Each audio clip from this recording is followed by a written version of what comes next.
दोस्तों आपने सुना ही होगा कि गुजरात को डिवीजन का दर्जा दिया जा रहा है। ये काविश वज़ीर आला पंजाब चौधरी परवेज इलाही की ऐसी काविश होगी कि गुजरात के लोग हमेशा इस काविश को नहीं भुला सकेंगे।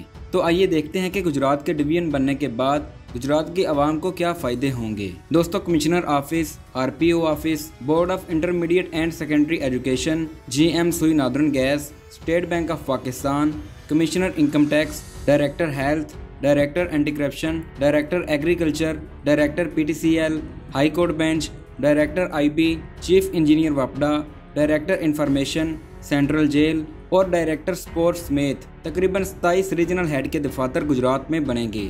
गुजरात के सरकारी मुलाजमीन को तनख्वाह के साथ बिग सिटी अलाउंस भी मिलेगा। जिला गुजरात की सियासी, कारोबारी और समाजी वैल्यू में भी इजाफा होगा। नए दफातर की तमीर से भट्टा खश्त और बिल्डिंग मटीरियल के कारोबार में भी इजाफा होगा। जिला गुजरात के तमाम बड़े शहरों जलालपुर जट्टा, खारियाँ, कुंजाह, सराय आलमगीर और कोटला के अलावा तमाम छोटे बड़े कस्बों की तामीर और तरक्की और खूबसूरती में भी इजाफा होगा। जिला गुजरात के लोगों को लाहौर और गुजरांवाला नहीं जाना पड़ेगा। गुजरात डेवलपमेंट अथॉरिटी के जरिए सस्ती हाउसिंग सोसाइटी बनेगी।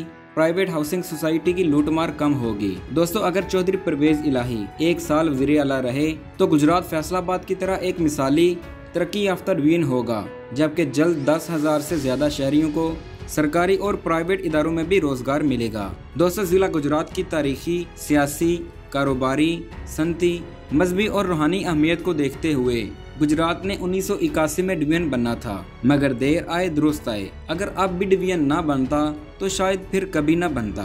चौधरी परवेज इलाही की गुजरात यूनिवर्सिटी के बाद ये एक बेमिसाल काविश है। हमें सियासी इख्तलाफात और तस्सुबात को ख़त्म करके चौधरी परवेज इलाही को खराजी अकीदत पेश करना चाहिए। अगर आपको वीडियो अच्छी लगे तो हमारी वीडियो शेयर कीजिए, हमारा चैनल सब्सक्राइब कीजिए और फेसबुक पेज को भी लाइक कीजिए। मिलते हैं एक नई वीडियो के साथ, तब तक के लिए अल्लाह हाफिज़।